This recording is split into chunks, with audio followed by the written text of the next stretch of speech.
Anyway, so so today what I was actually going to do was a fishbowl. I don't know if you know what a fishbowl is. Have you heard of it? As in fishbowl facilitation? Yeah, it's a kind of like a technique. I don't know, is it called fishbowl facilitation? Well, fishbowl facilitation, I learned, and it's really old technique, is basically where a group of people doing something in the middle and the rest sit on the outside and observe. Is that what you mean? Yeah, Okay, yeah. cool. But not obviously not within the physical space. The idea was to try and bring it online. I find that a lot of the times I think I'm a good listener, which actually I think I am actually. I have a very poor memory. I think I'm really good at listening. And so what the idea was actually to try and bring that listening to online, where a lot of the times I think it's really easy to tune out because you can either kind of like look at your other screen, your messages come through and nobody can really see, right? You can, to all intents and purposes, look like you're still Right? there. Yeah. And so what I thought would be a good idea was to try something like a fishbowl, but online. So instead of obviously having a physical space, we would just divide the group into two, where you have one who's a set of observers and one who are the set of kind of speakers or players or whatever you want to call them. And I'd prepared some questions on topics that I thought were quite controversial, because normally you would do this in an organization where there's something critical that they want to talk about, where perhaps there's tension, where there are really different opinions, where people can't find alignment. And so instead of sort of doing that, because we don't have a group of people all necessarily trying to solve one issue together where there's different perspectives, I chose and prepared some questions on topics that I thought were interesting and dear to some of us, or probably all of us, where we would divide the group and then have one group who would talk about it. So you divide into two, some talk and some listen, and then basically spend, say, 5 or 10 minutes with my questions. So the first group sits and I start asking the questions and they start talking and discussing in their group. The other observers just sit and listen for the 5 minutes, right? They don't, yes, question? They don't interrupt. Cool. And I just interrupted because I'm just thinking of the flow, like what this looks like, because I want to make sure I'm picturing it right. Yeah. So are we all, so imagine we have 12 people. Are we all on like a screen like this, right? So we all have the little boxes. I'm trying to picture what it looks like on Zoom, for instance. Yeah. So then you say, whatever, these 6 people, the people with shortest hair are observers, people longest hair are going to be discussing. You pose a question to the group. Yeah. And they, like, camera, microphones on, and they discuss that there. Is that what we're doing? Yeah. So those people within the kind of players or speakers group would be discussing.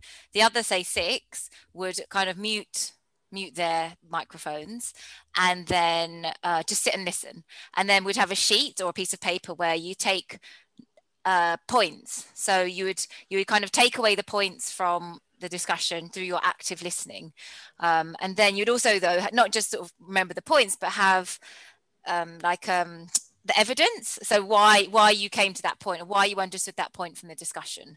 And for the entire sort of like 5 or 10 minutes where you were listening, that's all you would do, just sit and listen, because I think a lot of the times we are waiting to speak. Right, we are sitting there listening, waiting for ourselves to make the point that we want to make in relation to what the other person has said. So this is like an exercise in trying to I guess harness and practice those skills, cultivate those skills of listening, like proper listening, active listening. And then you have the evidence. So then the second round may be the same topic or probably a different topic if you're not the same group, as in all from the same organization. And then you do the same exercise. So the people who were first speaking become the observers or the listeners, and the people who are the observers and listeners then become the people who are discussing through the questions. And then after that, we come together and then share back, your understanding of people's points and why you thought that, and sort of share the evidence around that. And then the other group will then do the same. And then the idea is that you kind of share your experiences of listening and how you understood their perspectives, rather than this is what I think, because often I think that's what the value I think we bring as facilitators is inherently, we also, as well as facilitating, feel like, well, we have a unique perspective to add to that, or we're there to challenge some of the thinking, which isn't sort of in itself wrong or bad, but this is to practice listening as a facilitator, but also in groups where there is sort of disharmony, or people get kind of triggered when talking at the same time, and everyone's like riled up and wants to kind of speak to make their point at the time someone else is making their point. Cool. So what kind of question would you have? Because let's just make this real, just even if it's just for a couple of minutes. So Leanne and I are in a group. Imagine there's more people. Yeah. We're going to discuss a question because I'm just trying to see like technically what it looks like. So imagine that we're a group. So you pose a question, I assume, and you're going to be okay. So I'll have to pose a question and be a speaker because one of us will have to be the observer. Fine. Does that make sense? I'll be the observer then. Oh, okay. Hold on. So. And you, Leanne, are speaking. Okay, so I've got a sheet here. Hold on, here. I'm just going to share my screen. Okay, here we go. Can I take notes, by the way? Is that allowed here? You can. So hold on. So these are the questions. Can you see the questions? Yeah. Okay, and we're going to talk about this, and I'll read them out. But then this is a sheet that people would have, or at least create. So you've got everyone's got this sheet, and they'll be taking notes, either kind of hopefully not typing because that doesn't really allow for listening, but pre a session they either create this sheet, or we can say or post-it notes, any kind of note-taking material. So you write each point in there, and then you write the evidence of what you heard, just to link it back. Otherwise it's just a random point floating in the air. And everyone gets one of these sheets. And then Leanne and I would start discussing whichever the topic was. So in this case, the topic's facilitators. So the question is, how do you normally describe the first question is, how do you normally describe yourself? So there's a discussion between Leanne and I. So I say to Leanne, well, I describe myself as sort of a consultant, a facilitator. How about you, Leanne? What about you? I usually start with podcast host first, which is funny, actually, now that you say that. Yeah, facilitator, speaker, corporate trainer as well. Yeah, okay. So there's a different set of descriptors, right? Yeah. And does that vary? Depends. So it's just like a conversation, right? So ongoing. Yeah. Does that vary who you Keep talking, Leanne. Like, give me something. So I mean, it's easier if there's a big group, right? Because there's often an emotional topic that's buried in work. Yeah, and absolutely. I think you were going to ask me, does that vary? Absolutely. It depends on, and because some people, like if I'm at an event and people aren't from our world, they're like, "What do you do?" So what I usually start off with is, you know how you go to those corporate training workshops and they're usually pretty boring, and they're like, yeah. So I always start with the problem when it's with people that don't know what we do. I go, well, I'm the type of person that I love running engaging workshops, and I teach other people how to do that. Yeah. I kind of avoid facilitation there. In that context. Yeah. Well, yeah, it's interesting because I mean, then the next question then is what value, like, do you describe you bring, right? Exactly. You've just said it in a sentence. Is the boring workshops, I make them fun. But some people they think they're consultants and they add some kind of domain knowledge perhaps to a process, which is perhaps what I would say, right? Or I would say I do it, but I also like to add fun in it and make it exciting and engaging and not just a one-way flow of information, right? So that people are actively learning and listening and things like that. But I think, I don't know, do you think that's a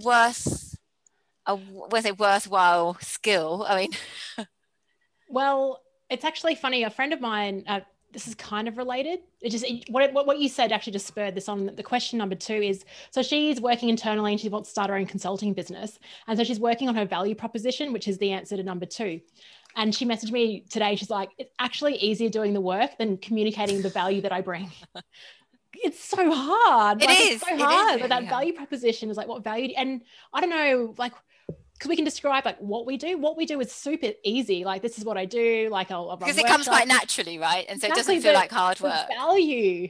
Oh, that's when I'm still like refining it. So yeah. Yeah, I agree. I think that's definitely something that's hardest. Like for the longest time, what do you do? First, it's describing what you do and having them understand it. Then the value that you bring, and then I think that ultimately, for me, leads to like a question of like, is what we do a specialized skill, right? Because then how do you differentiate yourself? So I was like how do you differentiate yourself? Is what we do a specialized skill. You know what it is, but I wish it wasn't. I wish that everyone had the skills of facilitation, because we're doing it all the time. It's just not called that. So the second you have 2 or 3 more people like around you and you're talking about something or trying to make a decision, you're in facilitation mode. And a lot of people don't recognize that. And I wish they would, because it is, once you know that and you can describe what the skill set is, and you can know that there's tools and models to help you drive an outcome. It's like you know, Harry Potter, there's like muggles and that have no idea that wizardry is around. It's like, it's a wizardry skill, but everyone's a muggle. That's how I describe it. So I think it is specialized, but I don't think it's a tough skill to learn. It's more about being open to the ideas of it. Yeah. What do you say, Marissa? Yeah, I mean, I struggled with this for a long time. I think that, you know, sometimes, like you said, it's probably something that comes naturally to a lot of people. And it's not necessarily that they have the frameworks, or they, you know, you could use any framework almost, as long as you're familiar with it. Or, I mean, I see all these frameworks and tools as just tools, right? As in, you could mash them together depending on what you need. If you were a carpenter, you wouldn't just use a saw, right? You would use a chisel and a hammer. And so that's how I kind of see all these things. And I do think it's sort of not specialized, but I think it can be learned.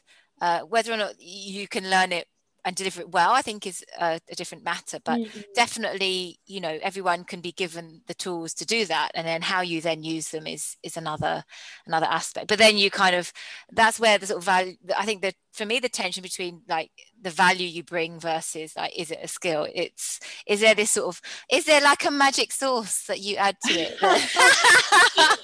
I think you're absolutely right. They're aligned. And I think when it comes to a specialist skill is when you know what tool to bring into what scenario based on the experience and everything. Yeah. Like, so when I was a first time facilitator, there's all these things that I did not know that I know now, that it's so obvious that I'd bring that into that context or environment or situation. But that only came with the experience. Yeah, and that's what makes it a specialist skill now, rather than just picking up a model and throwing, you know, a model at something else. I see, that so I guess the speed at which you can do that in the moment and to solve problems, I think, creates the speciality. Yeah. And then the next question is, should we be licensed or held to an ethical code? This came up yesterday on did it? live stream. Oh, right. Sorry, I didn't hear that. No, that's okay. I've answered every question first, so I'll throw it to you. I think there should be some guidelines. I think it's a bit like social media to me, right? You're in a position of, I wouldn't say power in that sense, but influence, and to a degree of power. And I think that we are either directly, indirectly, intentionally or unintentionally kind of influencing the space that we're in, be that the materials we provide, be that even if we don't actually provide sort of specific materials, we are guiding a process, and that can, I think, determine to a certain extent the outcome. So in that sense, I think there's some kind of ethical or moral responsibility. I don't know how far you would take it, but I think it's something that any professional should think about, because we don't always bring those conversations into business or into sort of certain contexts. So in a way, yes, I don't know what that looks like, but I think there's some kind of professional standards that we should be, or if not standards, professional ethics that we should be thinking about.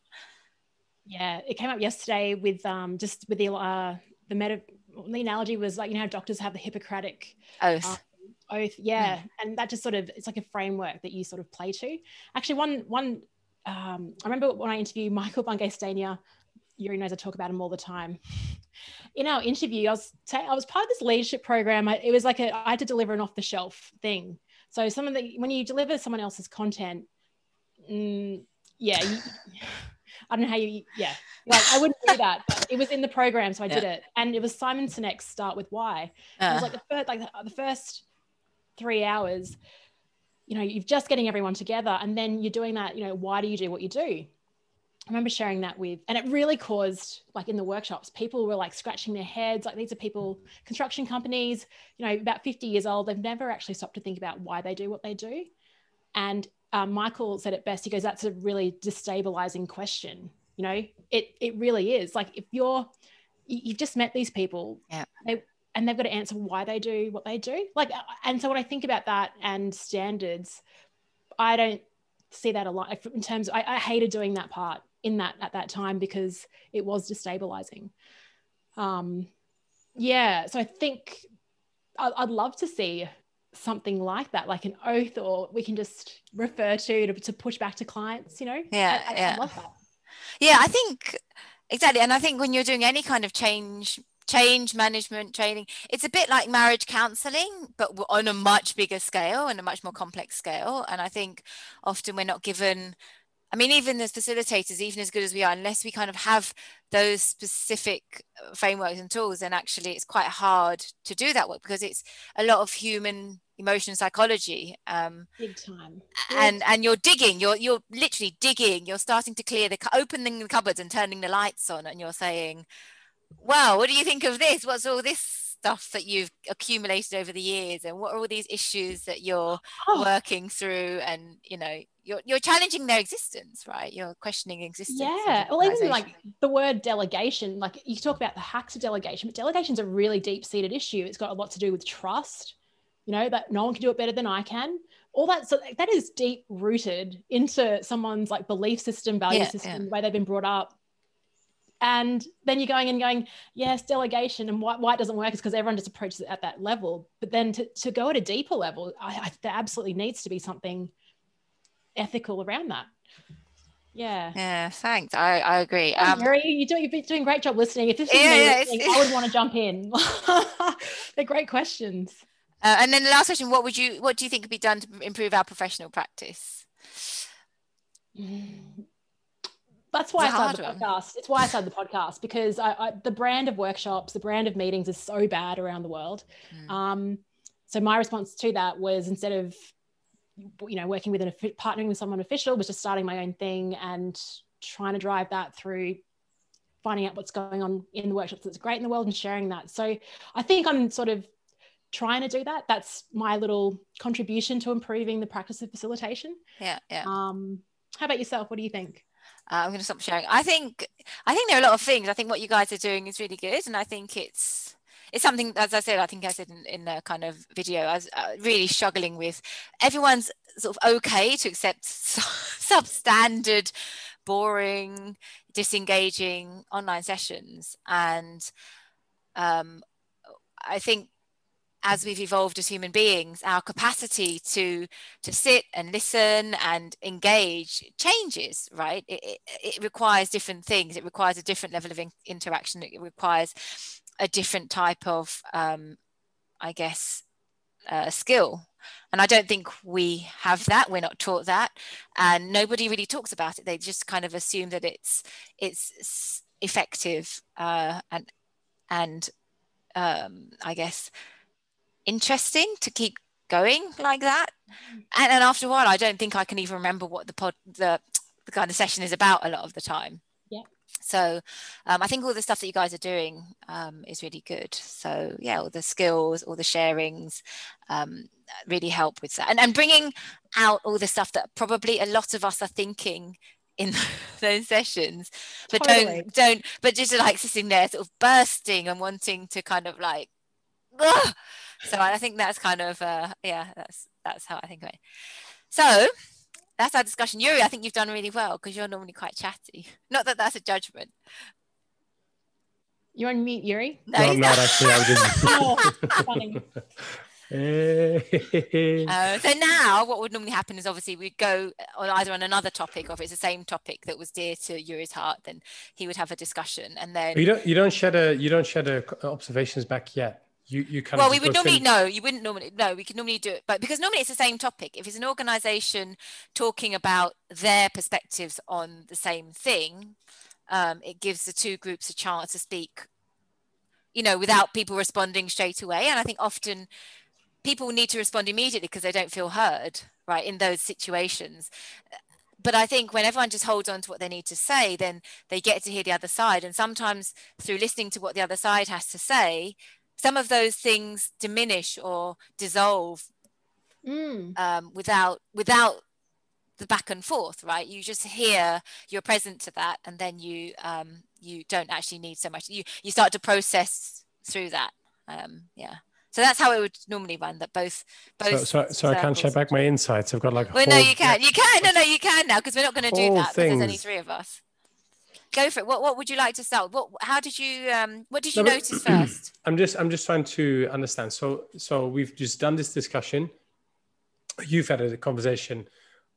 I've taken notes because you've given people some time to take notes, right? Then what do you do with that? Do you just kind of go share back a couple? Do you go one by one? Like, what is the structure for sharing that back? Yeah, I mean, it depends on the size of the group and obviously how much time is assigned to it. I think personally, it's good because if you do it in too structured a way, sometimes people are forced to say things when they're not ready to say, right? I think that's part of this is trying to give people the space they need to kind of process and share back. I would, if it was me, I would sort of hope that somebody, as we talked about in your guys' program, hope that somebody shares first, but be ready to kind of ask somebody specific to share back first. So maybe someone who's maybe not so vocal some of the time, or somebody who seems like they may have that. But I think a lot of those underlying dynamics, if you're in an organization or you've been working with them, you would probably know where those issues lie, right? You'd have a sense of it. But sometimes obviously you just have to go with what you can sense with the rest of the people. Cool. Well, a couple of things that we could do here to make sure that people start speaking is things like go in alphabetical order of their names, go from shortest hair to longest hair to shortest hair, go from shirts from lightest to darkest. I'm just, for people watching this video later on, there's like a couple of things you could do to just get the ball rolling. The talking bear, as in I've got mine, I've finished mine, I'm going to hand it to Leanne to speak next, something like that usually works. You could go for all who wants to go first. I've noticed that in a virtual session that takes even longer than physically, right? Because I think people miss out on a physical energy of people. Sometimes when it's your time to speak. Anyway, so you could kick that off.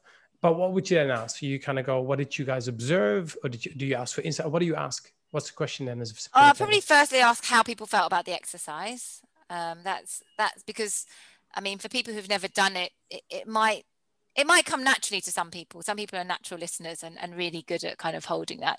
Some people have natural kind of, I want to share. And I think, I'm really eager to kind of get other people rolling as well. I'd ask people how they felt about that kind of their position as the observer. And then how do they feel, obviously, as the player or the speaker? Cool. As an observer, I thought it was very interesting because it's like the longest I've ever not talked my entire life in 43 years. So it was an interesting experience to me. What I'd say, and I reckon to even make the dynamic of observer and participant even more dramatic, I would put Yuri's video off. So it feels like he's not even with us. Yeah, interesting. Yeah. So all the observers turn off their videos because they're still there and they have to take notes, right? Because they've got to report back. Yeah, and they can really see, right? Create some contrast with who's in and who's out. Because like even I was moderating, I could see Yuri like kind of nodding, and I was moderating. I don't know if I was intentionally aware of moderating things along the line because I could see him nodding or agreeing, and then I point up. Whereas if you haven't got that feedback loop. Interesting. Yeah. That's a really good idea. Actually, I was going to start the session, had there been more of us, with us just all turning our videos off and mics off and just sitting, kind of like not meditation, but kind of like a mindful space for 30 seconds. Yeah. Just to get into that space of I'm ready to listen because I mean, I'm highly easily stimulated by I can sing your backgrounds, the things as we did and kind of I think we open that space like that, but I don't think we have to stay in the space for the duration of that, at least when we're getting into the listening mode. So I was going to start with that, but there's just three of us, so I thought, well, we're just chit-chatting anyway. No, that's fine because I think we get it, right? I think when people, even when they watch this video, I think they get what the picture you're painting. What's nice about what we're kind of riffing off here is that, like I said, the original activity is from a guy called Roger Greenaway or something. It's like 1970s. He did basically a lot of the leadership, team models, change management, all this kind of training-esque activities. I come from him. He's like one of the founding fathers of all these. I didn't know that. Yeah, I didn't know. Or maybe he just coined the names. I don't know. But fishbowl facilitation. We'll look him up. Get him on the podcast. Roger, if you're watching this, I hope you are. I'll have to Google it. Anyway, after I'm listening to you, Yuri. Thank you. Very aware of my listening skills now as a participant. No, but my point is the whole fishbowl facilitation came from the principle that certain people are in a fishbowl, and in the physical setting, you'd have people sitting in the middle doing something, talking and stuff, and then other people sit around it. So, Leanne, to your point, by turning off the camera and even muting your mic just in case you get any noise, that is probably conducive of that activity exactly because I think you'll be less distracted talking. What were you looking at? Sorry. talking about listening, give me 1 minute. Sorry, somebody's at my door with a delivery. Well, go for it. Get it. It's fine. Sorry. Yeah, go collect. Don't be sorry. Sorry. I do this all the Okay, time. just leave it there. Thank you. Sorry. Sorry, I was listening. No, don't be sorry. This happens all the time. I was like, oh, sorry, my cat just walked in. Yes, Yeah, but that's acceptable. Somebody's asking for a response. I can just ignore the cat normally. Just shove them off the table. Yeah, hello, we have a package for you. So my point is, I think it's really conducive for this activity by doing exactly that, by turning off those cameras. I think then the listeners will not be so aware because they'll be looking at their own screen, kind of going, oh my God, my hair like this. I think that will be super conducive of this activity. And I really like the fact you start off with maybe just a listening activity. I think that in general might be a really nice way to start, like all turn off your cameras and maybe play a couple of sounds or something and then say, what did you hear? Just to tune people into really listening or something. I like that a lot. Oh, yeah. I think there's a lot you can do with this kind of activity. Can I share back some of my insights now? Please do. Noticed? Okay, I've got so many, so I'm just going to do but no sort of comments on our sort of us as people, right? No, you want me as cats or something? What would you rather have? So one thing I've noticed in both of you, which is really interesting, both of you use, particularly when it comes to ideation, looking to the future and sharing ideas, you both get very metaphorical. So Leanne talks a lot about, I don't know what the hell a muggle is, but something about Harry Potter. Then Marissa, you said something about marriage counseling. And you talked about kind of a carpenter using a chisel and a saw. The moment both of you start getting excited about ideas, you use more metaphors. And there's actually a whole book, and I forgot what the book is called, but I'll find it at some point, which explains why that is. Basically, once people start talking in metaphors, there's a lot going on. There's like more emotion going on behind it. Interesting. So you both, you do that interestingly. Leanne, once Leanne starts talking about ideas, her hands come into the screen more. You start pointing at things more. And the moment we talk about something you don't like or you're not that excited about, your hands get out of the screen and you look down more. Right, so your eyes kind of move down. We'll play back the video and you'll be like watching yourself. Go look back at it. Really, every time you do that. So you light up at ideas with everything. Like you literally go up and you move your hands. And the moment when it comes to, let's say, limitations or something that we shouldn't do, or in the past I did this and that didn't really work, it does exactly the opposite. And I've got one more on Marissa. Marissa, you nod a lot. So you literally are looking at your screen, and based on from what I can see here, you're really listening. So unless you hide your, kind of Instagram very well on the side, it really feels that you're listening. And my guess is whenever Leanne's talking and vice versa, you feel that you're really listening to each other. I think that's what it felt like. Yes, and as you can see, Leanne and I both nodding at you. Definitely. So those are some observations. Wow, nice. And now what?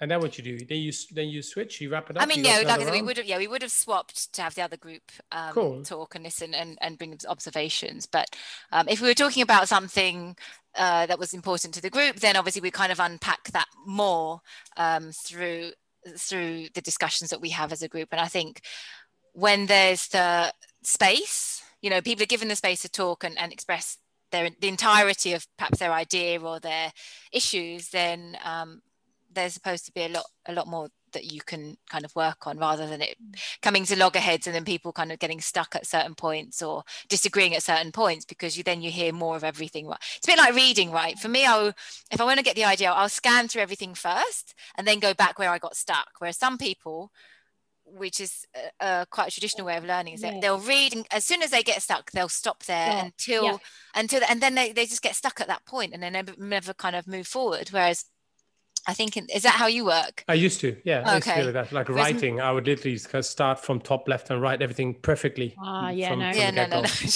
like write the end before I start the beginning. That's what I do now. That's just good practice. But as growing up, I never did that. Yeah. So I think that's kind of how it helps as well, that you get to hear sort of like the bigger picture instead of getting caught up on the details and then never moving beyond that. And I think even with innovation, right, they say get everything out first and then go and refine, rather than getting everything perfect and getting stuck at the beginning, because then you also have no energy left to move. You've used all your energy at the places where you got stuck at the start. And then by the time you need to get to the end, you're probably like, I'm just quite tired by now. I used to always lose points on writing essays because we'd have to write it with a pencil first, kind of your draft. And then once you had that ready, you had to then copy with a ballpoint pen. And that's the copy you could hand in. And because I would be overthinking my writing with every word and every line, it would be grammatically perfect and you name it. I would always miss out. I would always lose like 2 points just because I would hand in my draft with pencil and the whole thing. So you lose a point or 2 points just by handing in a draft, things like that. Yeah, interesting. Yeah, there's a good Malcolm Gladwell podcast on this, Revisionist History. He talks about the LSAT exam, because it's really time-based. And he was talking about how some of the best lawyers are the ones that don't do well on the LSAT, but they take their time, because all the LSAT does is it's a really quick test, answer these really complex questions in 25 minutes. And they do. It's really interesting, actually, just talking about timing and everything else. What's that book? Is it a book? Podcast. I should put the link out when we share the video. Revisionist history. Yeah, but talking of podcasts, Marissa, I know Yuri's up for anything, but you, Marissa, how would you feel if this was released as a podcast on First Time Facilitator, what we just did?